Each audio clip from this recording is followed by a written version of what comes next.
Se ve. Gracias, Juan. Listo. Bueno, y para los que posteriormente puedan ver este video grabación, la idea entonces, como lo acabé de mencionar, pues hablar un poco sobre el panorama, pues empezarnos a acercar sobre estos procesos eh, declarativos, arbitrales y ejecutivos de los que bien menciona el Código General del Proceso, hasta qué punto, digamos, nos podemos acercar y bueno, podemos trabajar, digamos, ya según lo que propone el código y otros estamentos que son necesarios como para el desarrollo del mismo. Como le dije hace un momento, pues la idea es como hacer un panorama general sobre este tipo de procesos, entonces lo pongo así como unos aspectos básicos y preliminares en el estudio de los procesos inicialmente declarativos, ¿cierto? Voy a tratar como tomar algunas ideas y apuntes del texto del profesor Bejarano, pues que tiene, digamos, muy, digamos, desmenuzada, sobre todo, pues, con estos procesos.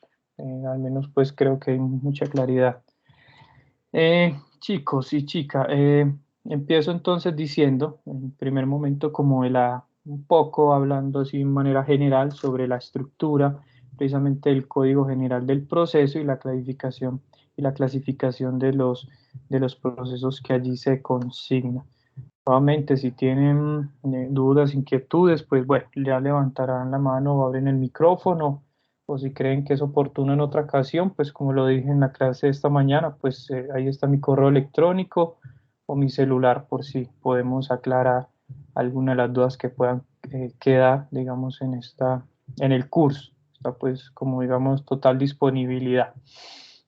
Como en ese panorama general, eh, empecemos diciendo un poco, como lo que veníamos quizás enlazando algunas cositas de esta mañana con lo de oro, uno podría decir que cuántos libros está dividido precisamente el Código Civil y resultaría, digamos, en promedio respuestas satisfactorias precisamente en cuanto a esta pregunta, ¿cierto? Si se formula incluso la misma pregunta en relación al Código General del Proceso, las respuestas son quizás inexactas o generalmente vagas, pues como para tener allí la noción, pues precisamente en el Código Civil son cuatro libros, digamos, por los que se divide nuestro Código Civil. Entonces uno preguntaría a qué obedece precisamente que se recuerde con exactitud la división de un código tan extenso como el civil que tiene, esta mañana pues quedó como pendiente de eso, pues el Código Civil tiene 2.684 artículos, ¿cierto? Que resulta, digamos, notoria la confusión con Ah, tan reglas. poquitos, profe, tan poquitos. 2000, no, hombre, que tan poquitos, no. Descaro, descaro con Colombia. Yo les decía, pues, a modo cierto, de que hay profes, yo sé que les gusta, pues, todo de memoria y todo muy técnico, y yo creo que eso es importante, obviamente, dentro de la profesión jurídica y dentro, digamos, dentro de la tecnología que ustedes vienen realizando, pero lo importante también es saberse ubicar dentro del proceso, ¿cierto? Un poco se los decía, sí, porque es que, pues, suena jocoso, pero es que 2.684 artículos, pues, donde caben si no es precisamente de manera taxativa, ¿cierto? La cabeza no sé, pues, mente prodigiosa, pero digamos que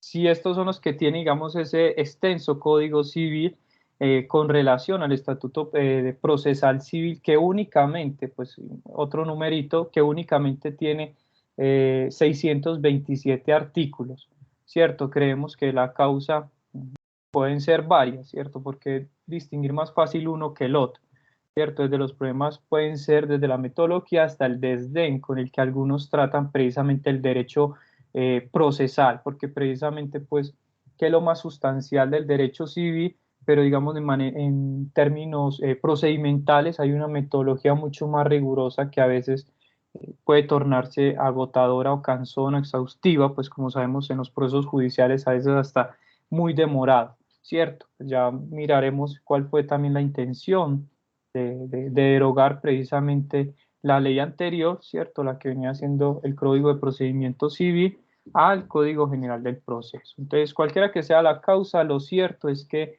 encontramos la suma utilidad de explicar como la estructura general del Código de Proceso, no solo porque permite tener una visión panorámica de todos los temas que en él se compendian, sino también con acierto, como se reconoce, digamos, en Iberoamérica, sino también porque facilita la comprensión del temario del que vamos a trabajar, digamos, al menos en las clases posibles. Por aquí ya empezó a llover duro, si de pronto hay mucha distorsión, me dicen por favor. Entonces, nuestro Código General del Proceso consta precisamente de un título preliminar, ¿cierto? Y 5 libros. El título preliminar pues, recoge como las disposiciones generales aplicables a todo tipo de procesos civiles, ¿cierto? Al cual comprende precisamente el artículo 1 al artículo 14. El libro primero del Código General del Proceso se ocupa de los sujetos del proceso, ¿cierto? Y comprende precisamente los artículos 15 al 81. Por otro lado, el libro segundo trata de los actos procesales, con lo que tiene que ver con demandas, contestación, incidentes, providencia, recursos, pruebas, etcétera, ¿cierto? Que inicia a partir del artículo 82 y que va hasta el artículo 367, ¿cierto? El libro tercero regula precisamente los procesos, es decir, en todas y cada una de sus modalidades y se inicia a partir del artículo siguiente al anterior, que es el 368 y se extiende hasta el 587. El libro cuarto versa sobre medidas cautelares y comprende el artículo seguido 588 al 604, ¿cierto? Ya el libro quinto denominado cuestiones varias, que tiene que ver como con temas de sentencias, laudos proferidos en el exterior y comisiones de jueces extranjeros, práctica de pruebas, entre otras exigencias, digamos, además de disposiciones relativas a la Agencia Nacional de Defensa y Justicia del Estado, trámites notariales, plan de implantación del código e implementación del código y la comisión de seguimiento, entre otras modificaciones y derogaciones y vigencias precisamente que van desde el artículo 605 hasta finalizar el 627. Eso pues como lo digo es un panorama simplemente general como para que empecemos a ubicarnos de qué vamos a empezar a hablar. Entonces, digamos que quien pretende iniciar el estudio precisamente de los libros tercero y cuarto, que es donde haremos especial fuerza, pues también es necesario, digamos, en este libro tercero y cuarto que se habla de los procesos y medidas cautelares, también es importante previamente haber estudiado precisamente los libros precedentes, ¿cierto? De primero y segundo, obviamente, de contar, digamos, con la idea como que unas bases sólidas de ese derecho sustancial. Entonces, el estudio de los procesos y las medidas cautelares no pueden consistir en una revisión aburrida e intrascendente de los términos de cada proceso. Incluso nuestra aspiración es que al estudiar cada proceso podamos contribuir a que se haga realidad el principio que reza el mismo Código General del Proceso, que dice el objeto de los procedimientos es la efectividad de los derechos reconocidos por la ley sustancial. Es decir, allí está en el artículo primero del Código General del Proceso, que también incluso se acoge en el inciso primero del artículo 228 de nuestra Constitución Política, de nuestra Carta Magna. Esto, pues digamos así como preámbulo, es decir, siempre va a prevalecer, chicos y chicas, el tema del derecho sustancial. Aunque es importante, siempre va a ser importante, como lo mencioné, el procedimiento, las metodologías, digamos, que se utilizan para llegar a los jueces y resolver nuestros conflictos o nuestras diferencias, es también la efectividad de los derechos reconocidos por la ley sustancial. A veces no puede ser, digamos, que se omita o que haya negligencia de parte de un juez,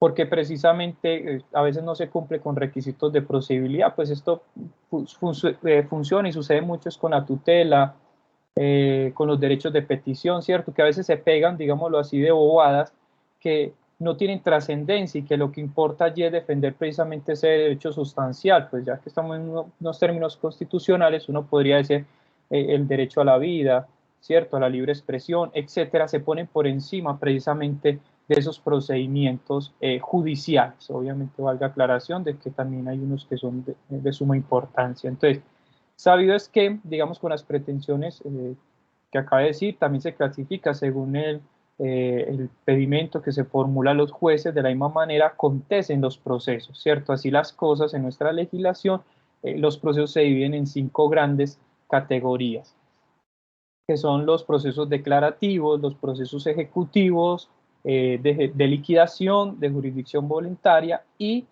procesos, digamos, del laudo arbitral. Entonces allí está pues incluso en la presentación como esos 5, digamos, esas 5 grandes categorías de las cuales se dividen, digamos, en nuestra legislación los procesos que competen precisamente al Código General del Proceso. Entonces voy a tratar como de escribirlos un poco de manera breve, pues para luego obviamente tratar de adentrarnos en cada uno de estos procesos de la manera pues más resumida posible. Por un lado entonces están los procesos declarativos, ¿cierto? De conocimiento o de cognición, pues que son aquellos que le permiten al juez adoptar en la sentencia una declaración, ¿cierto? Previo al conocimiento de unos hechos. Entonces, ¿quiénes utilizan la denominación de declarativo? Lo hacen porque aprecian más la más importante labor, digámoslo así, de declarar que adopta el juez, la de conocer previamente unos hechos, ¿cierto? Al contrario, es quienes la denominan de conocimiento prefieren destacar precisamente esa fase cognoscitiva que debe agotar el juez enterándose de los hechos y las pruebas que confirmen o desvirtúen, digámoslo así, lo que quiere demostrar el demandante, ¿cierto? Quien demanda. Entonces lo que hace, precisamente como le hace un momento, por eso se llaman declarativos, porque precisamente parte, digamos, hay una sentencia, pero posterior hay un reconocimiento de unos hechos que precisamente quien los hace es el juez, ¿cierto? Entonces los procesos declarativos están concebidos para que por medio de ellos se ventilen y deciden pretensiones puramente declarativas, constitutivas o de condena. Eso digamos como en el marco general. Entonces, en virtud de las primeras se pretende la declaración de un derecho o relación sustancial existente pero incierto, como acontece como cuando, voy a poner ejemplos así, como cuando Juan demanda para que se declare que es hijo de Pedro, ¿cierto? La condición de Juan se tiene desde siempre y no se adquiere sino es precisamente por la sentencia, porque esta, digamos, es la que precisamente va a crear ese derecho. Entonces, la declaración adoptada en la sentencia da certeza a ese derecho sustancial que precisamente está reclamando Juan, digámoslo así, en el ejemplo. Por otro lado, la segunda, las que son las constitutivas, buscan modificar una relación jurídica sustancial preexistente y cierta, ¿cierto? Sustituyéndola precisamente por una nueva. Por ejemplo, eh, bueno, yo no sé si está bien siempre escoger el nombre de Juan, pero es como el nombre más particular que uno generalmente utiliza. Hay que cobrar, hay que cobrar. Va a tocar autoría y por el nombre, no Juan, es con vos, solamente estoy utilizando el nombre como ejemplo y me acabo de acordar de vos. Hágale pues, tranquilo. Pero ¿es constitucional o ejecutivo? ¿Qué? Después del proceso declarativo, usted dijo constitucional. No, constitutivas. ¿Dice constitucional? Constitutiva, pero entonces no es Eh, ejecutivo. eh, no, estamos en declarativos, pues cuando los procesos declarativos, digamos, están concebidos, como lo dije hace un momento, por medio de ellos se ventilen y se decían pretensiones puramente, están por un lado las declarativas, las constitutivas o de condena. Ah, Se listo, dividen ahora sí esas lo tres. entiendo. Qué pena de pronto de la confusión. Entonces ya más o menos hablé sobre las que se pretende, digamos, de declaración, ¿cierto? Que dije que es de un derecho o relación sustancial existente pero incierto. Por eso puse, digamos, como el caso de la condición, digamos, de un hijo, ¿cierto? Que se tiene desde siempre pero que no se adquiere precisamente esa condición de hijo, sino es a través de esa sentencia, ¿cierto? La declaración, digamos, adoptada en la sentencia da certeza precisamente como a ese derecho sustancial. Ese fue como el panorama. Por otro lado, sigo como en las constitutivas que buscan precisamente como modificar una relación jurídica sustancial que en este caso sí es preexistente y cierta, pero lo que se busca es precisamente que se sustituya por una nueva. Aquí, bueno, como por ejemplo, cuando Juan, digamos, demanda, digamos, en este caso, a ver, para que nos sirvan los nombres, cualquier nombre, Jennifer, ¿cierto? Demanda a Jennifer para que se declare el divorcio, ¿cierto? Lo que se pretende, digámoslo ahí en este caso, es transformar la relación matrimonial que, como le hace un momento, es preexistente y cierta, pero lo que se quiere ahora, la condición nueva, digamos sustituyéndola por otra, es que el divorcio. Hasta ahí de pronto Juan se entendió, y qué pena pues con los ejemplos. Sí, ya le entiendo lo de lo constitutivo, que modificar cualquier relación jurídica. Es precisamente preexistente y cierta, como el matrimonio, ¿cierto? Y lo que se busca es cambiar precisamente esas condiciones, digamos, sustituirla por una nueva, y la nueva es buscar, en ese caso, el divorcio, ¿cierto? Digamos, que se Se cambia. consolida como un proceso constitutivo. Exacto, Ah, así bueno, es. Y gracias. listo. Gracias, Juan, por preguntar, que de pronto no vamos aquí como a las carreras y terminemos más confundidos. Y por otro lado están las pretensiones de condena, ¿cierto? Ya hablamos de las declarativas, las constitutivas y las de condena. Digamos que aspiran a que se impongan a las partes el cumplimiento o satisfacción de una pretensión, ¿cierto? Cualquiera que sea su naturaleza. Como lo hablábamos esta mañana, puede ser de dar, de hacer o no hacer. Por ejemplo,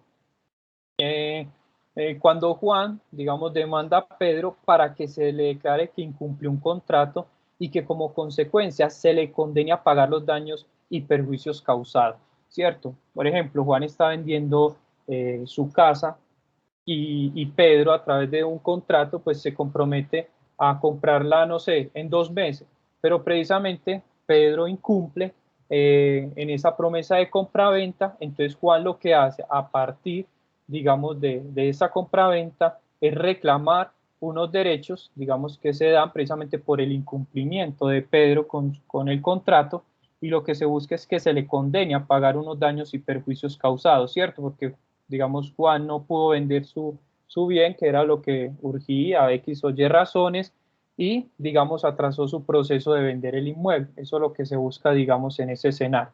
Hasta ahí de pronto ese también, Juan, queda claro. Bella, ¿cómo es?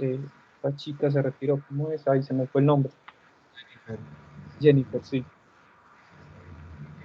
No sé, el marido la regañó. Ojo. Ay, madre, no digas eso, que esto está quedando grabado. Cerrar sesión. No, pero entonces la definición de la presunción de condena es como, ¿me la puede? Así, bueno, la recuerdo, digamos, las pretensiones de condena, lo que buscan o a lo que aspira es que se imponga, ¿cierto? Que se imponga, digámoslo así, como medida, precisamente como condena, que se imponga a una de las partes el cumplimiento o satisfacción, ¿cierto?, de una pretensión. En ese caso, de qué es lo que habíamos acordado, ¿cierto? Cualquiera que sea de su naturaleza, por eso daba el ejemplo como esta mañana. ¿Cuál puede ser su naturaleza? La de dar, hacer o no hacer. Por eso, digamos que a partir de allí es que se reclama este derecho. Pero siempre que hay un proceso así, siempre hay excepciones, ¿no? En el código. Ah, O, no, y falla Juan, eso es cierto. Hay excepciones por esto, hay excepciones por lo otro, ¿cierto? Este sí se puede quitar, este no se puede quitar. Ya pues eso lo veremos, digamos, como en la clase de la mañana, cuando las arras también hacen parte, digamos, como de ese tema condenatorio, esas pretensiones condenatorias que a veces también surten efectos en los contratos. como el tecnicismo es que se le dice, como encontrar tecnicismo, es como una palabra que utilizan los abogados para encontrar un error en un contrato, tecnicismo no es, tecnicismo, un tecnicismo, ¿o no? Bueno, ahí sí me corchó de pronto con el término, no lo. Pues para Y, buscar errores, no, pues para buscar errores hay en todo, hermano, y por sí, ejemplo, para que un proceso se caiga, digámoslo así, o no surta efectos, pues precisamente un abogado también se puede pegar de requisitos de procedibilidad, ¿cierto? Que incluso la idea es como ver es, en parte, digamos, como eso, de que uno de esos requisitos de procedibilidad siempre, en todo proceso declarativo, es necesaria la conciliación y que en muchos casos no es llevada a cabo. Eso pues trataremos como de tomar algunos puntos sobre eso porque creo que es importante, digamos, dejarlo allí anotado. Bueno, entonces seguimos como con esta, pues, digamos, panorámica. Entonces, en atención como a esa multiplicidad de pretensiones que se pueden, digámoslo así, ventilarse o que se pueden dar mediante los procesos declarativos, estas, pues como hace un momento, se pueden, digamos, se clasifican en varias categorías, ¿cierto? Lo mencionamos. Va a decir algo, no sé, el micrófono prendido, qué pena.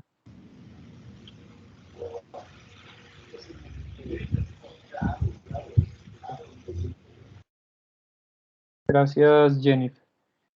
Bueno, como venía diciendo, entonces, y digamos, también por razones principalmente metodológicas, consideramos que los procesos declarativos pueden incluso clasificarse además en dos grandes categorías, ¿cierto? Los verdaderamente declarativos y los declarativos especiales, que también por aquí trataré de dar como una noción, pero la idea es pues llevarlos de acuerdo pues como a los procesos. Entonces, los verdaderamente, digámoslo así, declarativos son procesos que están concebidos para que en las sentencias que en ellos se profieran se adopten declaraciones puras, constitutivas y de condena, ¿cierto? Estas a su vez se subdividen en verbales y verbales sumarios, que ya pues llegará el momento en que lo vamos a conversar, y estos dos procesos son de naturaleza precisamente declarativa y digamos, y sus fundamentales diferencias radican en los términos y tramitaciones que deben seguirse en cada uno de ellos, ¿cierto? Ahí pues como en el marco general. Y los procesos declarativos especiales son aquellos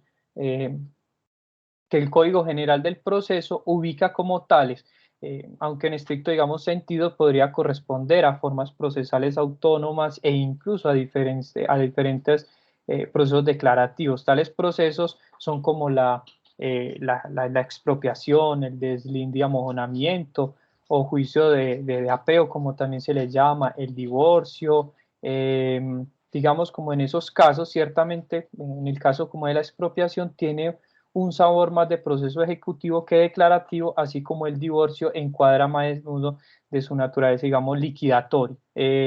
Cierto, cuando también se termina la sociedad conyugal, pues obviamente hay unos términos para liquidar dicha sociedad conyugal. Eso pues digámoslo aquí en un marco general como para luego adentrarnos sobre estos procesos declarativos, los verdaderamente declarativos y los procesos declarativos especiales. Por otro lado, el otro punto sobre esta estructura y clasificación, digamos, de los procesos están los procesos ejecutivos. Los procesos ejecutivos precisamente son aquellos que pretenden el cumplimiento de un derecho cierto e indiscutible, cierto, pero que ha sido insatisfecho. Ese es, digamos, como el punto importante a tener en cuenta, ¿cierto? Lo que se pretende es precisamente, Lo repite, profe. hola, Lo repite, profe. sí, los procesos ejecutivos precisamente son los que pretenden, ¿cierto? El cumplimiento, aquí es donde está el punto, el cumplimiento de un derecho cierto e indiscutible. Pero, ¿qué pasa con ese derecho incierto e indiscutible? Pues precisamente que ha sido insatisfecho, ¿cierto? No se produjo lo que se quería que se produjera, es decir, ese derecho incierto e indiscutible, pero ha quedado insatisfecho. Digamos, según que el acreedor tenga como constituido una garantía específica sobre un bien, ¿cierto? Para perseguirlo, con preferencia y con exclusión de otros acreedores y procura la satisfacción de su crédito o digamos, o que carezca de ella, el proceso ejecutivo puede ser una garantía precisamente real. ¿Cierto? Lo anterior, pues esto como mencionándolo así de manera un poco amplia, es sin perjuicio de los procedimientos concursales o colectivos, concordato, de liquidación previstos hoy en día como en la Ley 222 de 1995, en la reformatoria del Código de Comercio, en la Ley 1116 de 2006 y la insolvencia de la persona natural no comerciante prevista precisamente los artículos 531 al 577 del Código General del proceso, ¿cierto? Precisamente pues allí digamos no hay una satisfacción de esos derechos precisamente que han quedado inciertos, que han quedado plasmados ciertos e indiscutibles pero insatisfechos. Entonces los procesos de liquidación están precisamente concebidos como su nombre lo indica, para finiquitar una situación patrimonial, ¿cierto? Por esta razón son considerados como tales el de sucesión por causa de muerte, los de disolución y liquidación de sociedades civiles y mercantiles, el de sociedades conyugales disueltas por causas diferente a la muerte, ¿cierto? Todo esto, digamos, está en el libro del Código General del Proceso, que incluyó como título cuarto lo relativo a la insolvencia de la persona natural no comerciante en los artículos 531 al 576. Como les digo, chicos, simplemente estoy tratando como de hacerles un panorama general sobre lo que vamos, digamos, a ir entrándonos con cada uno de estos procesos, tanto verbales como verbales sumarios.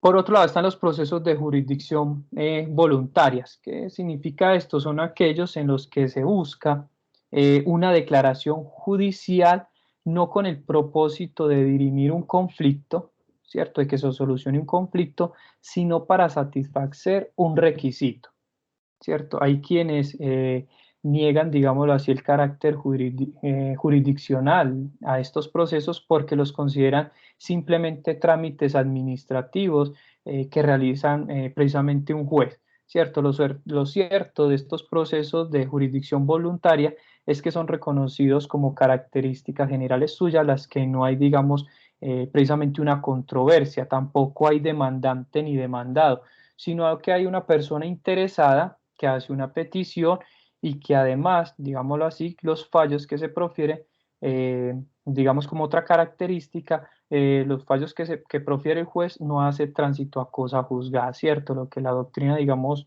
en estos casos reconoce excepciones a tales características por cuanto hay ocasiones en las que es viable que surjan conflictos en un proceso de esta naturaleza, ¿cierto? Sin que por ello pierda su condición de jurisdicción voluntaria, así digamos, al menos en la venta de inmuebles que se realiza en subasta pública, la sentencia que hace, digamos, tránsito a cosa juzgada, alterando también a otras características de esta jurisdicción.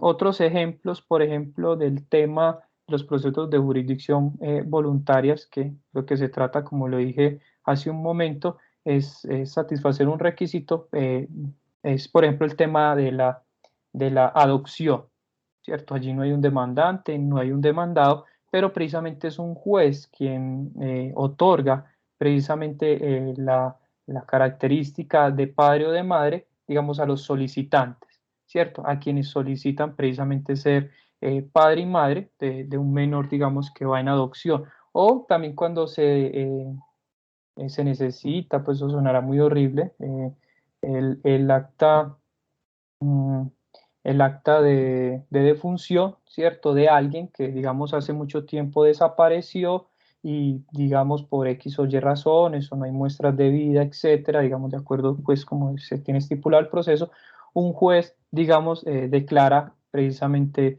su muerte. Esa es, digamos, que otra de las características, pues ahí no hay demandante ni demandado, simplemente lo que, como le dije hace un momento, lo que se busca en esa declaración judicial no es dirimir un conflicto, sino para satisfacer precisamente un requisito. Eso pues vuelvo y lo digo en términos muy generales, muchachos y muchachas.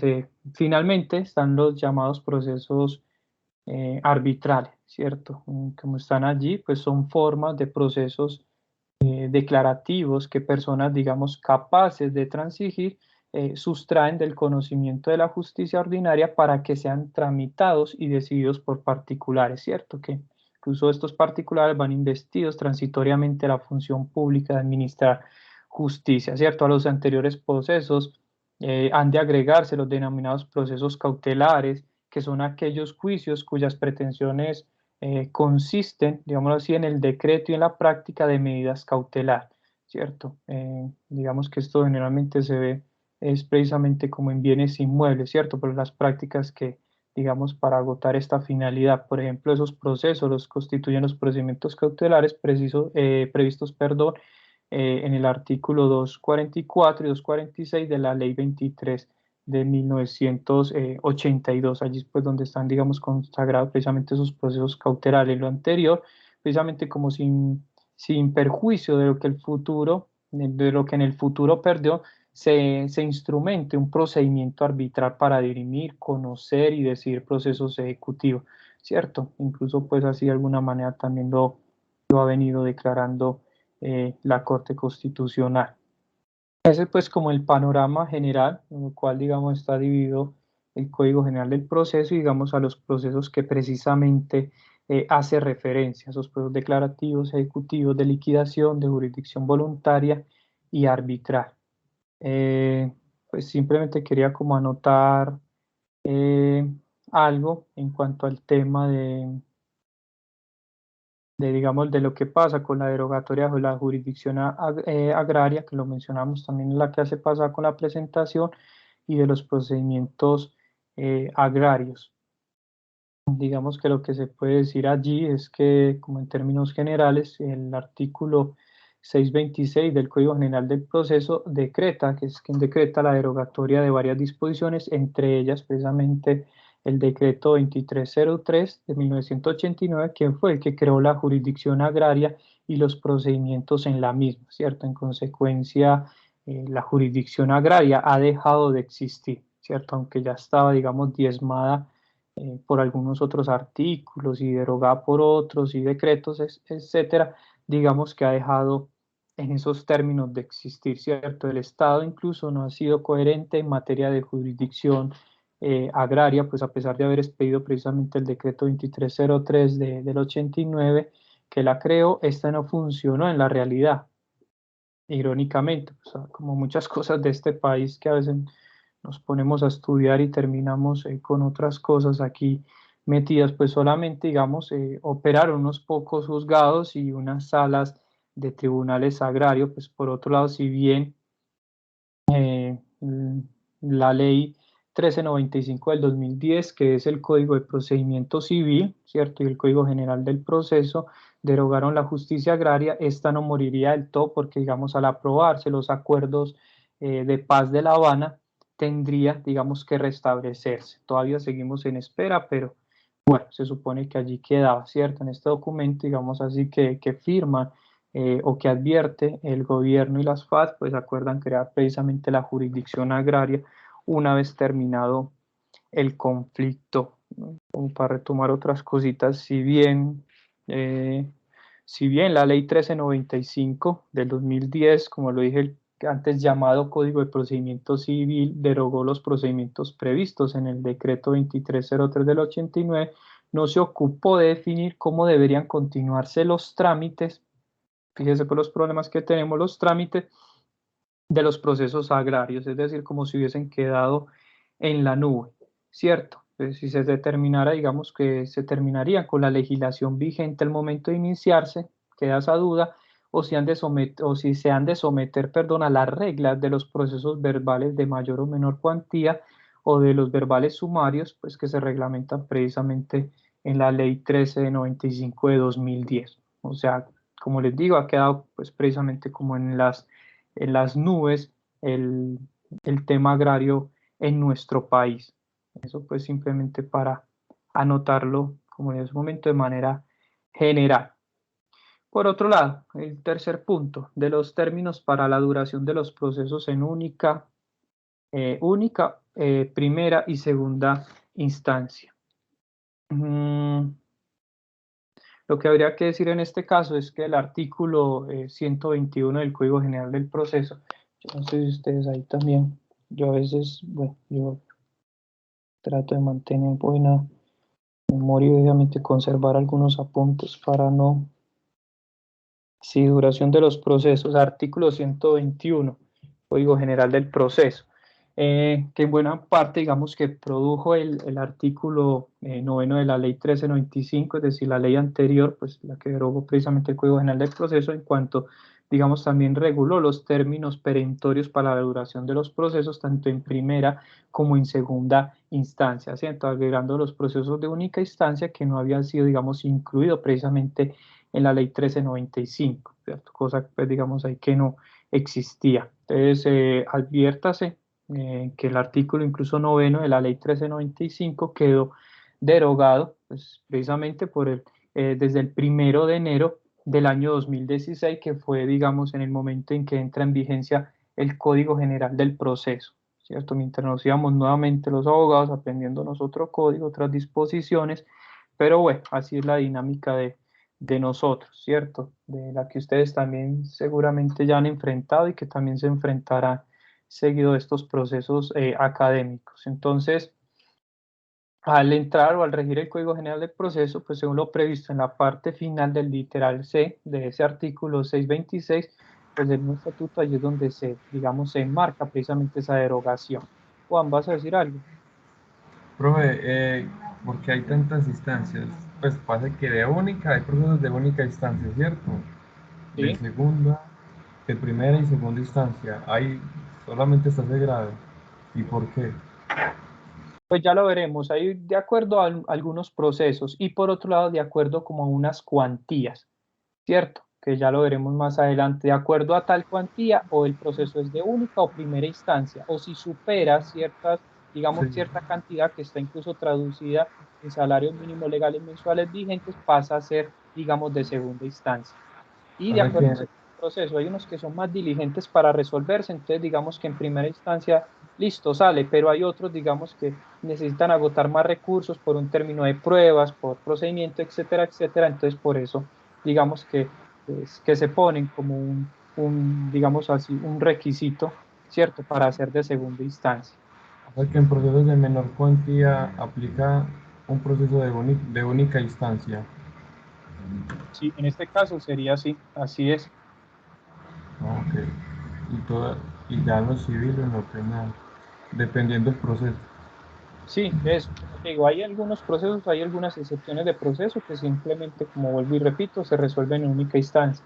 Otros que, digamos, por su materia, digamos, en probatorio, se necesita, digamos, una segunda Ah, más instancia. que todo por los hechos, por Exacto, falta sí, de evidencia, entonces se continúa el juicio, entonces sí, listo. Gracias. así es. Gracias, Juan, por preguntar. Pues igual aquí estamos haciendo como el panorama general y, bueno, ya seguirá, enseguida nos iremos adentrando como en estas cositas.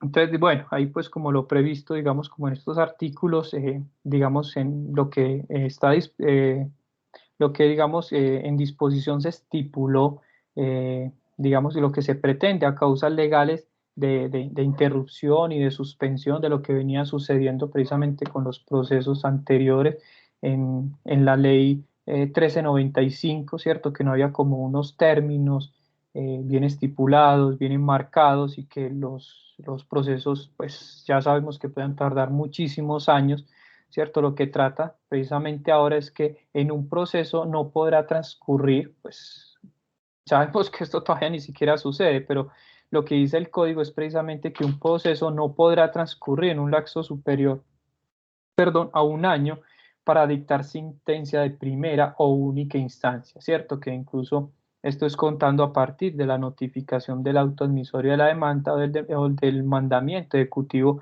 a la parte demandada o ejecutada, ¿cierto? E igualmente cuando el asunto sea conocido en segunda instancia, el plazo para resolver no podrá ser superior a 6 meses.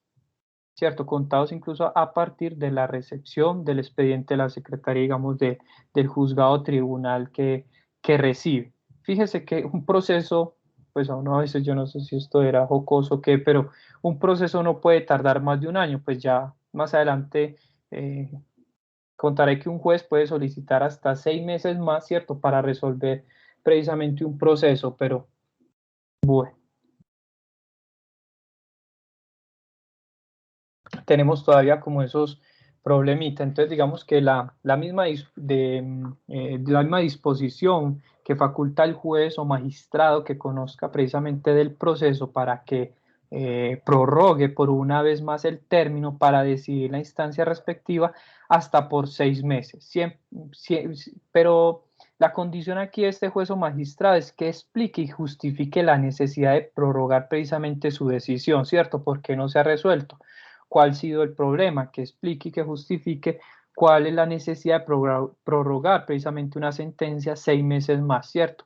¿Cómo lo debe hacer? Mediante un auto que no sea susceptible de ningún precisamente recurso, ¿cierto? O sea, que si justificó bien, si no justificó bien, si explicó bien, pues digamos allí se concede, digamos, como ese permiso para que se prorrogue nuevamente, digamos, 6 meses más el proceso que lleva a cabo. Entonces, digamos, no obstante, la forma, digamos, de cómputo del término de duración de ese proceso regulado en el artículo 121 del Código General del Proceso no es absoluta, pues, digamos, tratándose de procesos declarativos o ejecutivos, en el inciso séptimo del artículo 90 del mismo código se prevé que entre los 30 días siguientes a la fecha de presentación de la demanda debe notificarse al demandante o ejecutante del acto admisorio de la demanda o del acto ejecutivo o de rechazo, ¿cierto? De manera que si vence ese término sin haber realizado esa notificación, el término señalado, precisamente el que hablamos hace un momento, en el artículo 121,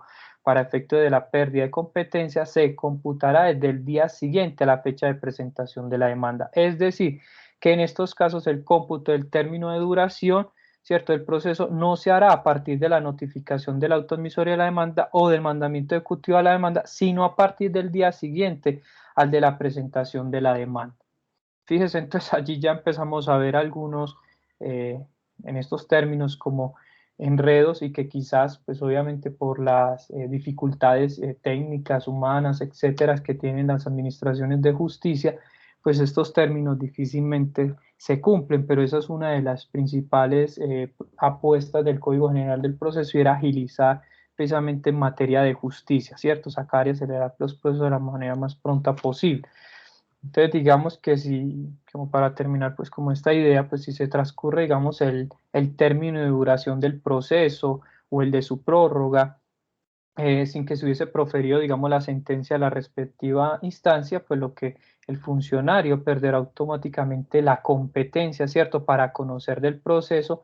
Entonces, ¿qué debe hacer el juez o magistrado? Digamos, al día siguiente debe informarle precisamente a la sala administrativa del Consejo Superior de la Judicatura y remitir el expediente a otro juez o a otro magistrado, digamos, que le siga como en turno, ¿cierto?, quien asumirá precisamente como esa competencia, perdón, y proferirá, ojalá pues que en el tiempo establecido, la providencia dentro del término máximo de 6 meses, ¿cierto? Si un juez entonces no resuelve, digámoslo así, tuvo un año para resolver, pidió prórroga por 6 meses más y no logró resolver, pues pasa, digámoslo así, a manos de otro juez, ¿cierto? Quien este también debe y tiene también un término máximo de 6 meses para resolver dicho, digamos, situación o conflicto que allí se esté demandando. Eso pues, digamos, bueno, pues, insisto con ustedes, es como el panorama general. Entonces, digamos que el juez también o magistrado que recibe este asunto está obligado incluso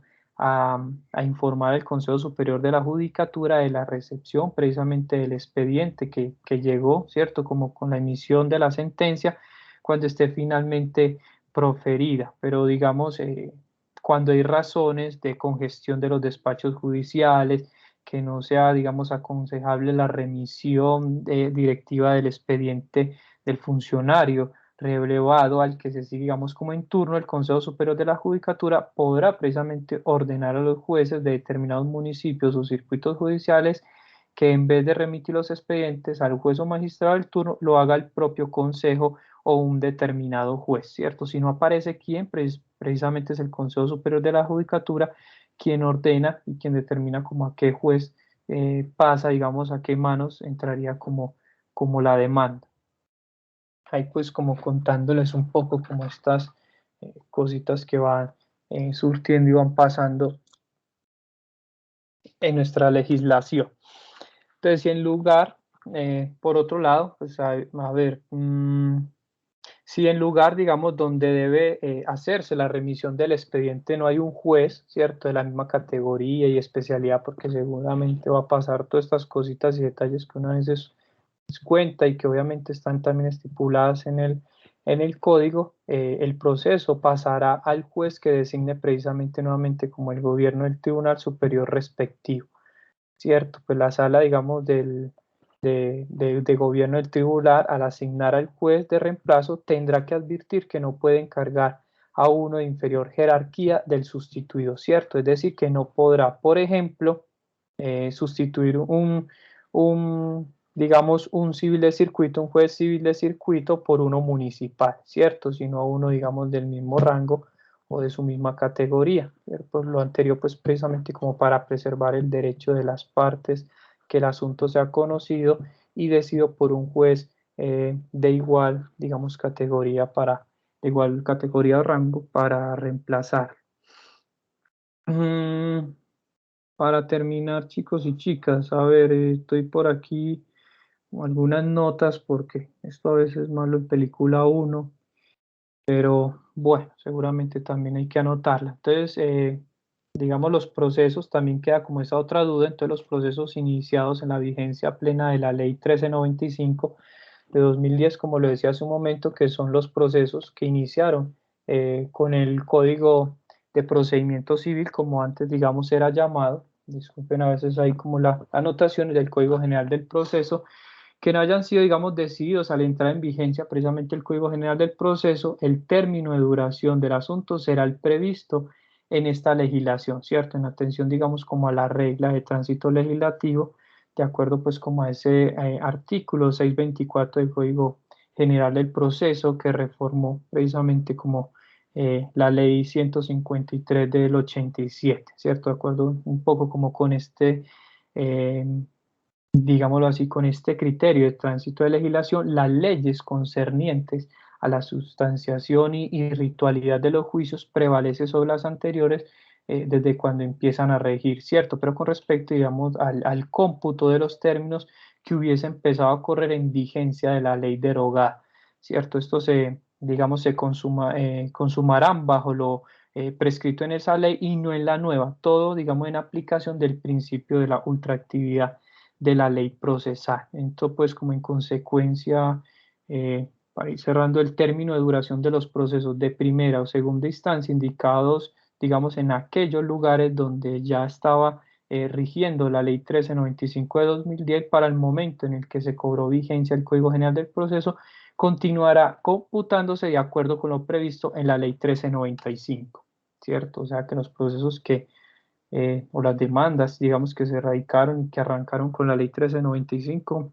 siguieron así, ¿cierto? Más demorados y más lentos que, que los que tenemos ahora, ¿cierto? Lo que sí se podría, digamos, hacer, los jueces y magistrados, un poco también en vigencia del Código General del Proceso, es prorrogar una sola vez ese término, hasta por 6 meses más, de acuerdo también como a lo previsto en ese artículo 121 del Código General del Proceso. Entonces, digamos, dado que la ley 1395 del 2010 omitió incluir términos de duración de procesos en única instancia, los que se hubiesen iniciados antes de cobrar precisamente vigencia del Código General del Proceso no estarán sometidos a término alguno de duración, porque estos litigios no se les podría aplicar retroactivamente este último estatuto del que estamos precisamente o empezaremos a conversar más a fondo del Código General del Proceso. Eso pues como en términos muy, muy, muy generales, ¿cierto? Como unas características creo que son esenciales e importantes mencionar en relación con las leyes derogadas, en competencia, en términos de jueces, en los tipos de procesos a los que nos iremos adentrando. Eso pues como en el marco normativo que tenemos. Por otro lado, como lo mencioné al arrancar la clase, creo que hay una característica que siempre se debe tener en cuenta en todo proceso, pues esa es como la que uno siempre trata de hacer con sus, digámoslo así, con sus clientes. Eso suena pues horrible, pero digamos con sus clientes o quienes llegan, digamos, a solucionar un conflicto y del cual podamos asesorar, y es precisamente la conciliación. ¿Cierto? El Código General del Proceso es un requisito precisamente de procedibilidad, es fundamental, de que obviamente hay unas excepciones, pues ya las iremos mencionando en su debido momento, de que en la mayoría, en general todos los procesos, debe haber una conciliación. Sea buena, sea mala, no surtió efectos, si surtió efectos, el juez lo que, digamos, va a habilitar para que, digamos, este problema o esta demanda llegue ante un juez es precisamente que una de esas características es que antes se trató de conciliar. Que la otra persona nunca llegó, no concilió, etcétera, pues eso lo vamos a seguir viendo, pero hay que en todo momento acceder a ese requisito. Que nunca asistió, pues obviamente ya eso da pie para realizar la respectiva demanda, ¿cierto? Porque el otro no tiene voluntad precisamente de conciliar o llegar a acuerdos, pues entonces que los determine un juez. Entonces, voy a hablar como en términos generales precisamente también de esta ley 640 de 2001, que precisamente habla, nos convoca el tema de la conciliación, ¿cierto? Entonces, desde la entrada en vigencia de esta ley, se viene exigiendo la realización de una audiencia de conciliación extrajudicial en derecho como requisito, como dije hace un momento, de procedibilidad para formular demandas ante las jurisdicciones civil y de familia, ¿cierto? Es importante hacerla, es un requisito que se reafirma precisamente incluso desde la ley derogada, que es la 1395, que ya les he mencionado, ¿cierto? Incluso reformada también por el artículo 35 de la ley 640, pero también se encuentra precisamente en los artículos 620 y 621 del Código General del Proceso, ¿cierto? No, digamos, no obstante, aunque fue, digamos, el artículo 52 fue derogado, el de la ley 1355, que, digamos, del Código General, en el Código General del Proceso no está derogado, ¿cierto? Allí fue, digamos, incluso conservado. Se previó que la audiencia de conciliación extrajudicial puede ser digamos, puede ser en derecho, pero también en equidad. Eso pues se trató de conservar. Permítanme, yo confirmo por aquí los artículos 620 y 621, conciliación en derecho y en equidad.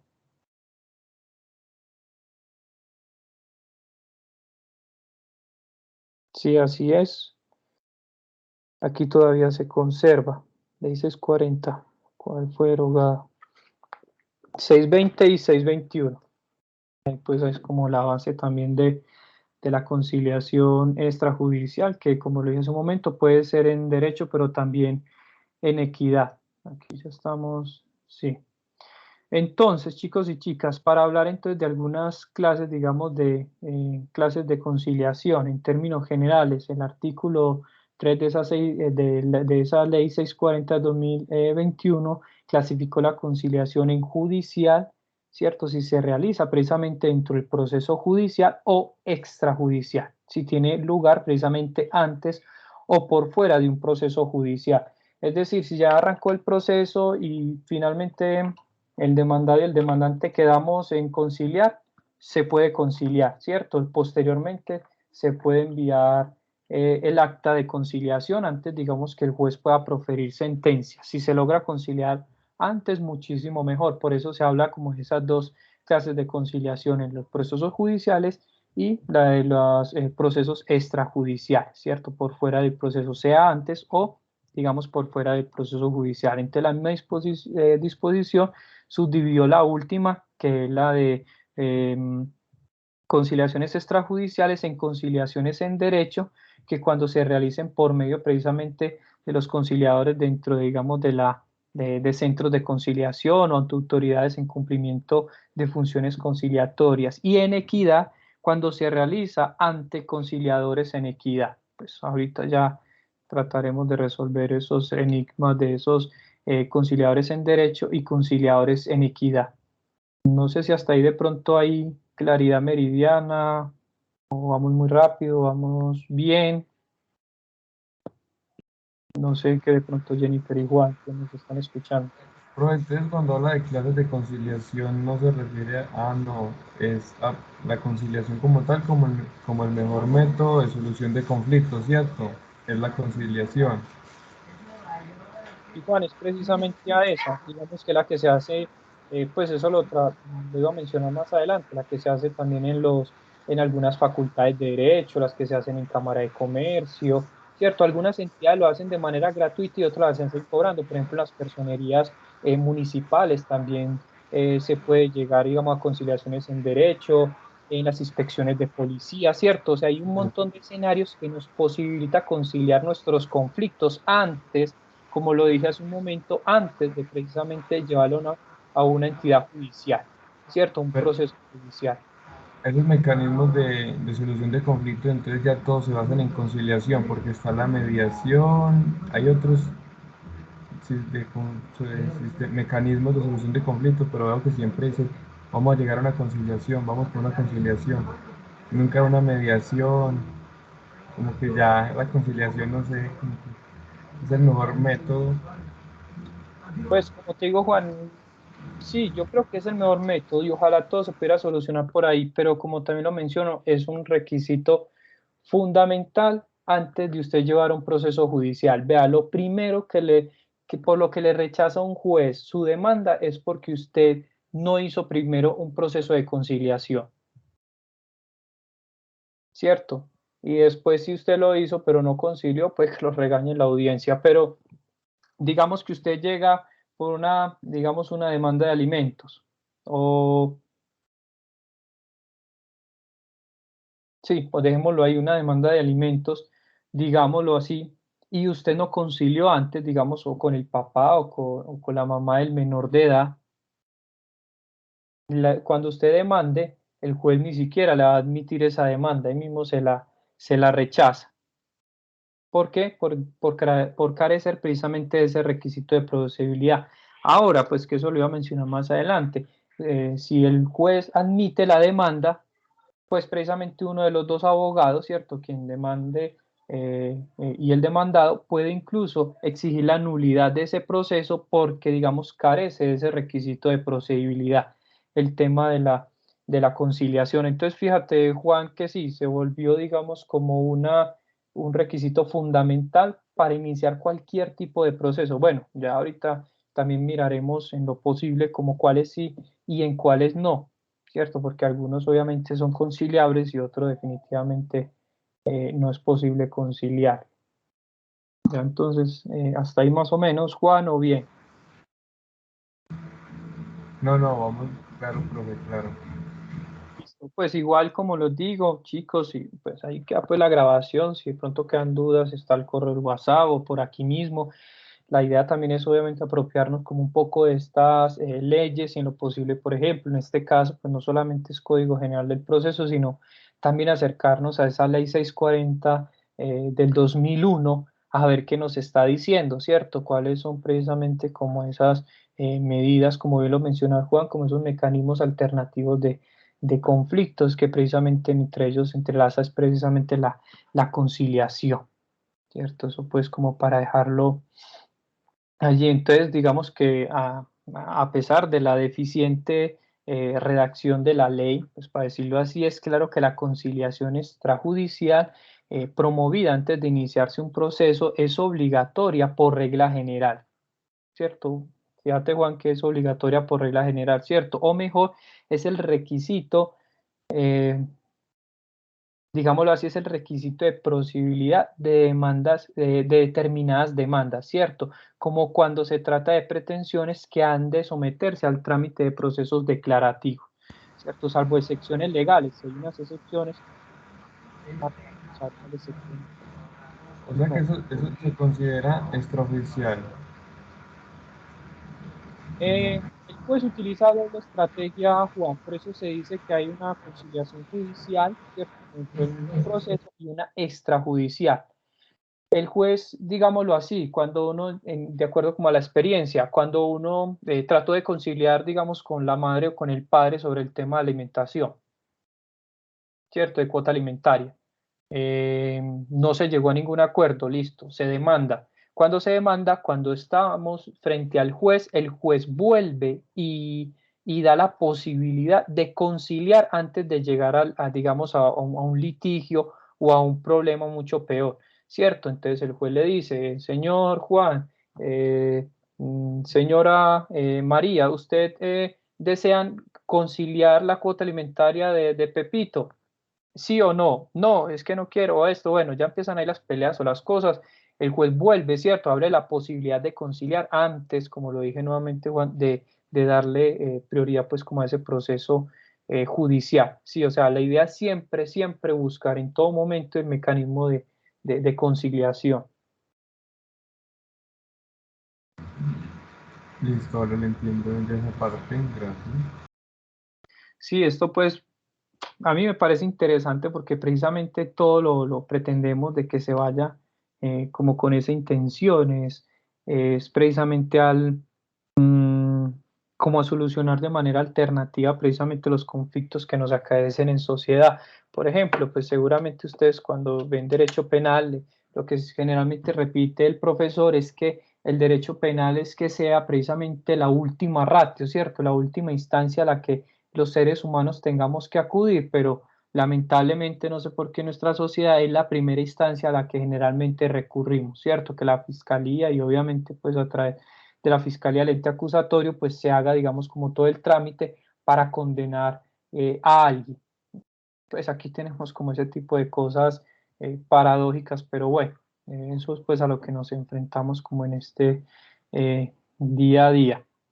Como le hace un momento, pues precisamente, digamos que hay algunos trámites de procesos declarativos, hay algunas excepciones obviamente legales, y al lado de la conciliación, digamos como requisito de posibilidad, existe otra conciliación que también, digamos, es extrajudicial, pero que ya ha iniciado el proceso, ¿cierto? Que no es de obligación realización, sino potestativa de las partes, que ahorita se las mencioné, ¿cierto? Cuando ya arrancó el proceso, es decir, ya habían conciliado alguna vez y nunca llegaron a un acuerdo, ya arrancó, ya admitió el juez la demanda, etcétera, va adelante la demanda y, digamos, ustedes durante el proceso deciden, ¿cierto? Conciliar. Es decir, por ejemplo, Pedro, digamos, va a formular demanda contra Juan que debe surtirse por la vía de un proceso declarativo, ¿cierto? Previamente ha de solicitarse y agotarse la conciliación extrajudicial y como requisito de procedibilidad de la demanda. Pero si el proceso está en curso, como bien lo menciono, para que pueda sustituirse una conciliación extrajudicial, es necesario que las partes de común acuerdo así lo decidan. O sea, ustedes arreglaron por fuera antes de que el juez tomara la decisión. Perfecto, muchísimo mejor. Esa mismo esa misma conciliación vuelve nuevamente, se la hacen llegar al juez para que el juez, a través de esa decisión que usted la adopte, como precisamente parte de esa sentencia en ese juez. O sea, nos ahorramos allí un proceso que puede tardar muchísimo tiempo, ¿cierto? O sea, ya arrancamos la demanda, vea que la cosa es seria, entonces, ¿vamos a conciliar nuevamente o no? Bueno, listo, conciliamos. Eso es, pues, digamos, como lo que trata. ¿Cuáles son precisamente como como dice allí el- el literal B, asuntos susceptibles de conciliación previa y las consecuencias de no realizar? Bueno, entonces, ¿qué podemos decir aquí? Siempre que se trate de controversias que se refieran a materias susceptibles de transacción, desistimiento y conciliación, salvo las excepciones, pues que explicaremos más adelante, debe realizarse la conciliación extrajudicial en derecho o en equidad como requisito, siempre a repetir esto, como requisito de procedibilidad. Pregunta para el quiz que dejemos para hoy. ¿Es la conciliación un requisito de procedibilidad para la demanda? Un requisito, perdón, de procedibilidad de demanda, verdadero. Ay, qué nervio, no sé qué responder. Sí, Bien, claro, verdad. listo. Pregunta para todos ustedes, guardaditas de procedimiento sustancial que exactamente el proceso eh, declarativo, arbitral o ejecutivo. Entonces, ese quiz se habilita también para el lunes, profe. Sí, pues ya acordamos ahorita con Sí, Jennifer, pues ustedes dos son los que están conectados. Yo surgiría, me imagino que sí que para el lunes. sí, porque están programados también para la clase de la mañana, entonces, si van a responder eso, que respondan también. Que sepan que ya les di la primera pregunta, así que Ah, esta sí. mañana les di una, ya está la otra, o sea que ya tienen uno al menos. Ya. No, preguntas sencillas, hombre, buscamos en el código y ya las encontramos. Ahorita entonces organizamos ese tema. Entonces sigo pues como con este tema de precisamente de la exigencia que como requisito de procedibilidad sigue siendo pues la conciliación extrajudicial. ¿cierto? En ese orden de ideas no se estará, digamos, como sujetas a estas exigencias, a las controversias sobre derechos precisamente intransigibles, ¿cierto? Como dijimos, hay algunas excepciones que precisamente ya veremos que son obvias que no se pueden, digamos, conciliar. Entonces se presenta una demanda en un asunto en el que es obligatorio haber, digamos, intentado previamente la conciliación y que si ella haya surtido, ¿cierto? No se dio, el juez debe, de acuerdo con lo previsto precisamente en el artículo 90 del Código General del Proceso, declarar inadmisible y conceder un término de 5 días para que se aporte la certificación, so pena de hacer rechazo. Aquí me corrijo porque fíjese que aquí de pronto cometí una imprecisión de acuerdo al artículo 90. Eh, Hace un momento había dicho que el juez posiblemente rechazaba la demanda porque no cumplía con ese requisito de posibilidad. Si vamos al artículo 90, y me disculpan de pronto allí, y bueno, admito la corrección, en el artículo 90 lo que dice es que el juez no la rechaza, sino que inadmite la demanda, pero concede un término de 5 días para que usted certifique de que hizo la conciliación, sea que se dé o sea que no se dé, como lo dije por último, so pena de haber un rechazo, ¿cierto? Se sabe que un juez admite, inadmite o rechaza de plano, digámoslo así, rechaza la demanda. Entonces, usted presenta la demanda, el juez se la inadmite porque no ha cumplido con ese requisito de procedibilidad que la conciliación le da 5 días, ¿cierto? Un término de 5 días hábiles, esto pues no son calendarios, 5 días hábiles, para que se aporte dicha certificación de que se trató de hacer la conciliación por algún medio, o si no, después de esos 5 días se habrá un rechazo. Menos mal, pues aquí me di cuenta y si no nos hacíamos caer en error a todos. Qué pena con ustedes. A ver, yo verifico aquí artículo 90.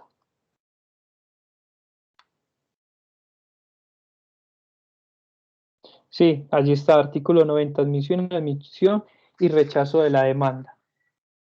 Ahí está, muchachos, y son los 5 días que acabé de mencionar, 5 días hábiles, los cuales usted tiene, digamos, la posibilidad de demostrar al juez que, o el certificado, precisamente, de que usted trató de conciliar. Bueno, en esa medida, pues si el juez precisamente eh, olvidó, como lo dije hace un momento, olvidó o por causa similar admitió la demanda, ¿cierto? Y el juez de pronto no se dio cuenta o los auxiliares, por ejemplo, ustedes que posiblemente puedan estar allí como verificando todos estos requisitos como técnicos, ¿cierto? En procedimientos judiciales, eh, pasa por alguna razón, pasa la demanda y el juez la admite, ¿cierto? Y no había ese requisito de procedibilidad cumplido que es el de la conciliación.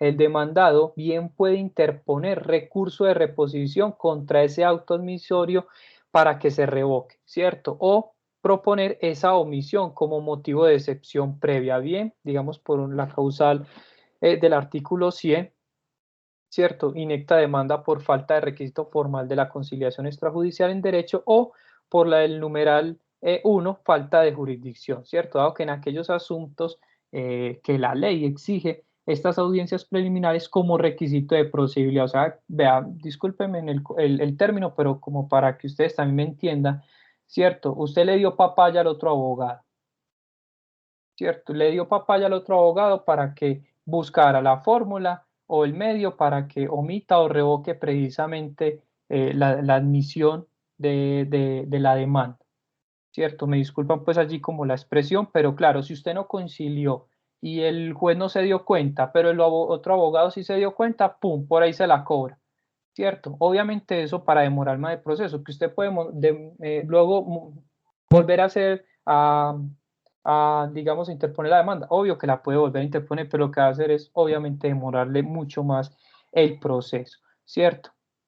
Eso pues como para decírselo un poco en términos coloquiales, pero para que lo tenga presente. Entonces, como por esa misma razón, también procede, digamos, se promueve dentro del término para contestar la demanda una petición de nulidad por falta de jurisdicción o en cualquier, digamos, momento del proceso porque, digamos, tiene un vicio, tiene la connotación de ser inadmisible, ¿cierto? Perdón, de ser insaneable. Es decir, un requisito insaneable es precisamente que no hubo conciliación. Eso pues como vuelvo y lo digo y me disculpa la expresión, puede que le den papaya a usted, aprovéchela, pero también es usted también que esté como advertido y que, obvio, no le vaya a dar papaya como al otro abogado, ¿cierto? Porque seguramente también va a estar pendiente. En fin, eso pues como para dejarlo allí anotado.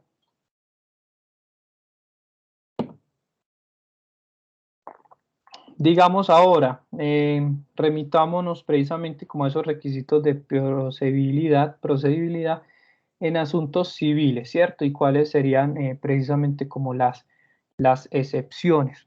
Yo pues aquí pues tengo siempre las noticas son larguitas, trataré pues de hacerlo de manera amena y ya de pronto la próxima clase precisamente traemos los requisitos de procedibilidad en asuntos de familia y trataré pues como de hacer más estos tiempos aquí sí son cortos y no va a tocar grabar videos extra clases a ver si complementamos estos temas. Bueno, primando el tiempo entonces como requisito de procedibilidad en asuntos civiles y excepciones, la conciliación precisamente extrajudicial en derecho o en equidad constituye, como lo hemos venido resaltando, constituye requisito de procedibilidad para acudir ante la jurisdicción civil y de familia, ¿cierto?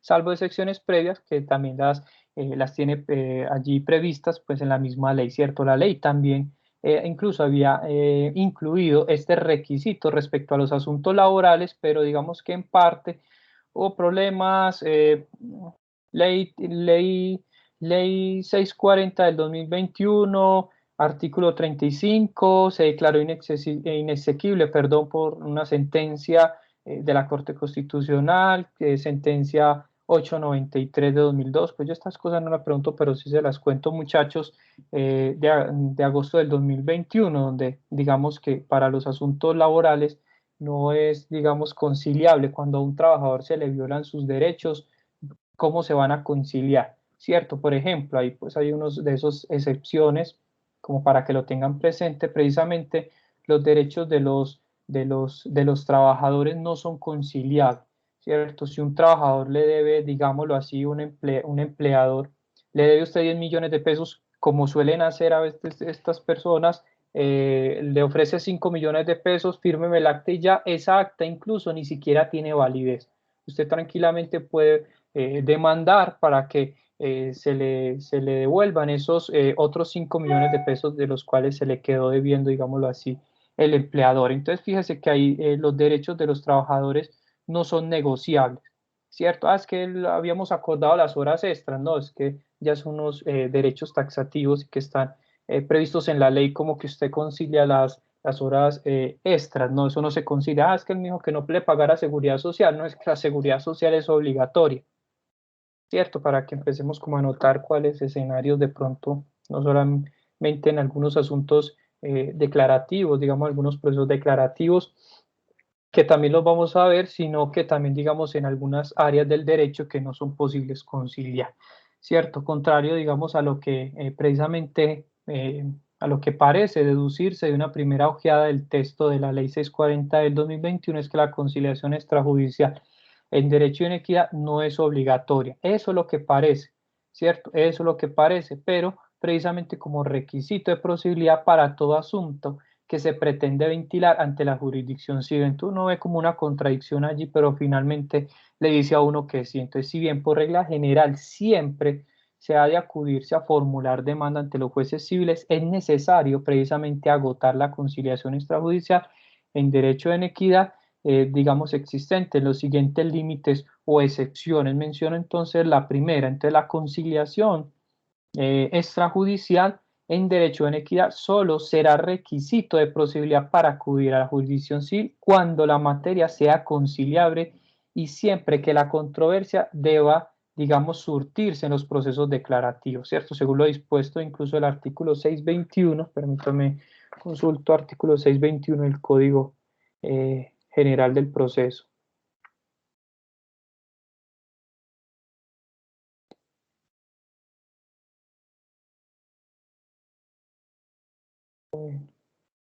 Modifíquese, sí, aquí está precisamente por la ley 640 del 2001, requisitos de procedibilidad en asuntos civiles. Ahí les queda entonces como para que lo tengan presente, artículo 621 sobre esos requisitos de procedibilidad en materia o en asuntos civiles, ¿cierto? Digamos, exceptuando precisamente algunos casos, como por ejemplo, tema del divorcio, los divorcios, los de expropiación, aquellos donde se demande o sea obligatorio la citación de indeterminados, digamos que son esos asuntos que allí se enmarca precisamente en ese artículo 621 del Código General del Proceso.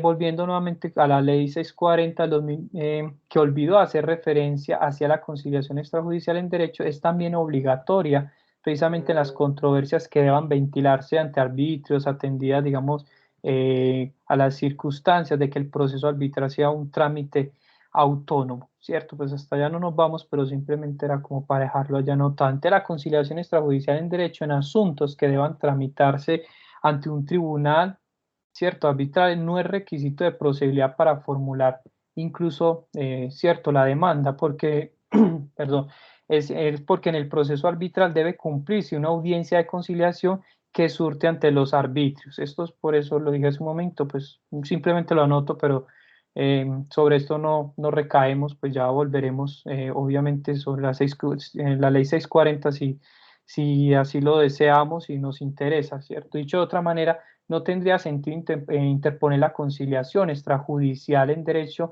como requisito de procedibilidad en los procesos arbitrales. Allí no es necesario, ¿cierto? Como se dijo, porque precisamente luego en una audiencia de conciliación dentro del mismo proceso de arbitrio, pues lo surte precisamente, valga las redundancias, los arbitrios, ¿cierto? Son los que deciden. En todo caso, digamos, esto también como presta como una oportunidad para conciliar.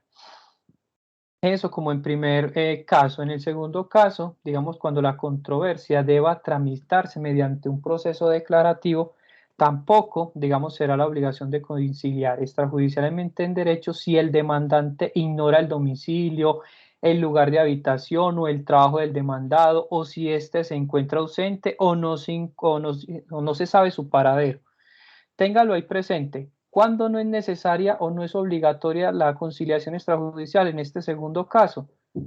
Ya lo vuelvo y lo repito, ¿cierto? Cuando, digamos, se ignora el domicilio de quien se demanda, ¿cierto? Del demandado, el lugar de habitación o el lugar de su trabajo, o si éste se encuentra ausente o no se reconoce su paradero.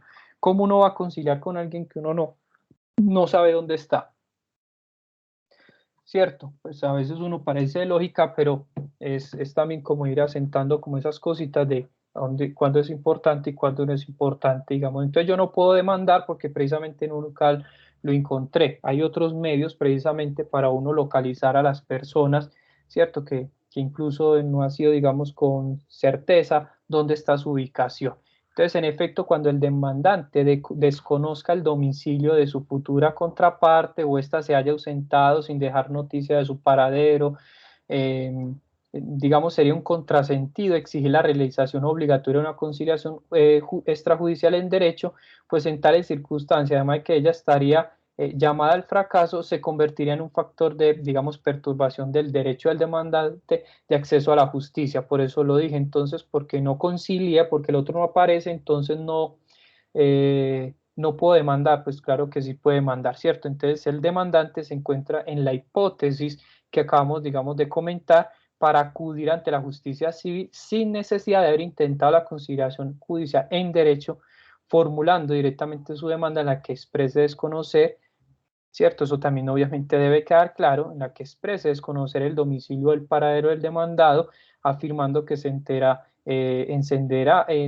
perdón, hecha bajo la gravedad de juramento, ¿cierto? Eso pues tampoco es como así que no lo encontré entonces ya, sino que obviamente toca declarar, ¿cierto? Nada dijo, digamos, la ley acerca de cuál es como la consecuencia cuando el curso del proceso ante la jurisdicción civil se establece, digamos, como la demandante faltó a la verdad o al expresar que se desconocía la dirección o el paradero del demandado. Eso también pues queda ahí como incierto en la ley 640, incluso desde el punto de vista incluso penal y disciplinario, pues ese silencio en la ley 640 es irrelevante porque en todo caso tal conducta puede ser eximida y sancionada a la luz del Código Penal o del Código Disciplinario, ¿cierto? Que un abogado se preste para ese tipo de mentiras sabiendo que sí sabía la localización del demandado, grave, Código Disciplinario y posiblemente también Código Penal, como también el que apoyo surta como en esa falsedad, ¿cierto? Además, pues porque lo acabamos de decir, había que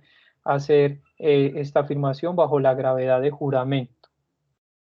Para ir entonces como terminando al menos hasta aquí, chicos y chica, si con posterioridad, digamos, a la admisión de la demanda se establece que el demandante faltó a la verdad, como se dijo, ¿cierto? Desconoce porque desconoce la dirección o el paradero del demandado y con este artificio o con esta mentira eludió como el cumplimiento de requisito de, de, de la audiencia de conciliación, el juez incluso podría declarar en un oficio la nulidad de lo actuado por falta de jurisdicción, ¿cierto? En efecto, pues si la controversia no puede ser sometida, digamos, como a conocimiento de los jueces ordinarios, sino después de que surta la conciliación, es decir, como le dije, el juez puede declarar de oficio la nulidad de dicha demanda, ¿cierto? Por falta precisamente de jurisdicción y por falta de cumplimiento de este requisito de procedibilidad.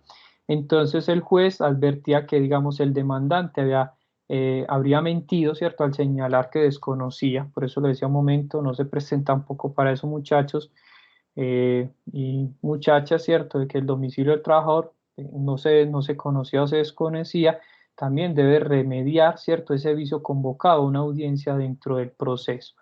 Eso pues como para dejar allí.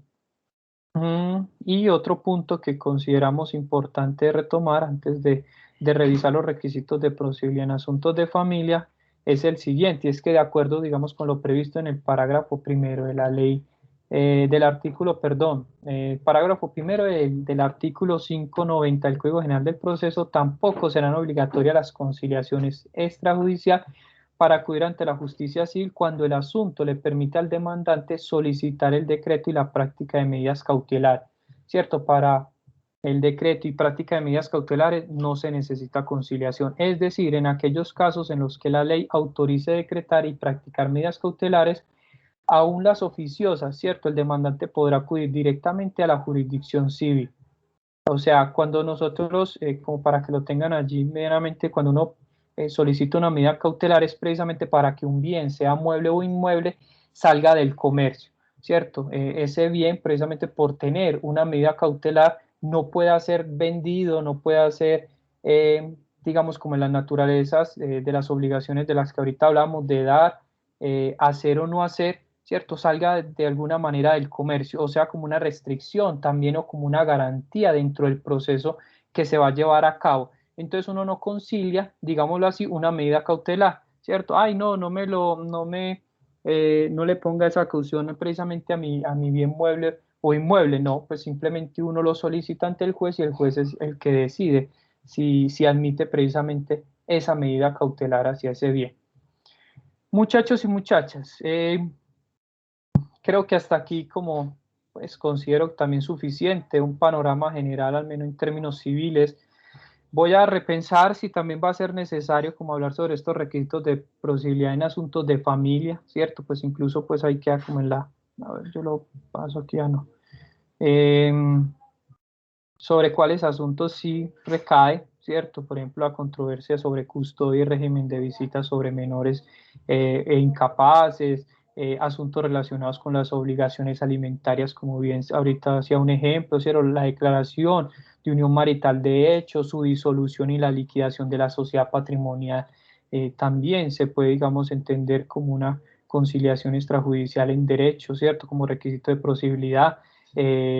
La rescisión de la partición en las sucesiones y en las liquidaciones de sociedad conyugal o patrimonial entre compañeros permanentes, conflictos sobre capitulaciones matrimoniales, controversias entre cónyuges sobre la dirección conjunta del hogar y entre padres sobre el ejercicio de autoridad materna o paterna, ¿cierto? De la patria potestad, separación de bienes y de cuerpos, etcétera. Ese es pues como el panorama, pues yo sé que muy horrible, así como grosso modo, nos interesan en estos momentos los procesos civiles y penales, posteriormente los penales, pero como para que los tengan allí presentes, al menos que quede aquí como grado la enunciación de sobre cuáles procesos precisamente recae la ley también 640 del 2001, sobre cuáles procesos pues se puede exigir como ese requisito de posibilidad de conciliación. Eh, Juan, Jennifer, no sé si de pronto dudas, inquietudes, resolvemos más adelante o vamos bien. La idea es que de pronto la próxima clase, bueno, hacerlo más rápido porque ya nos va cogiendo la aurora, termina como este tema de, de requisito de posibilidad y empezar a hablar sobre los procesos verbales, ¿cierto? Verbales y posteriormente los verbales sumarios. Aprobamos bien y sí, aquí le damos como, así por decirlo, más duro en la próxima clase y trabajar bien esta semana en los temas. Perfecto, entonces quedamos Juan y Jennifer que para el lunes está bien pues como el pequeño quiz, yo pues la verdad no, son dos mismos conceptos que solamente usted afirma si es verdad o no, ¿cierto? Si de pronto yo pongo allí el artículo, usted ya verifica si sí o no, es como para que nos vamos guiando en la lógica que tenemos de la clase. ¿Listo? ¿Les parece entonces que el lunes queda bien Sí, pues, el quiz? no hay problema por mí. Listo. Gracias Juan, gracias Jennifer por su puntualidad y paciencia. Entonces nos vemos dentro de 8 días. Listo. Que esté muy bien. Hasta luego. Gracias. Igualmente, profe, una feliz fin de semana. Nos veremos. Chao.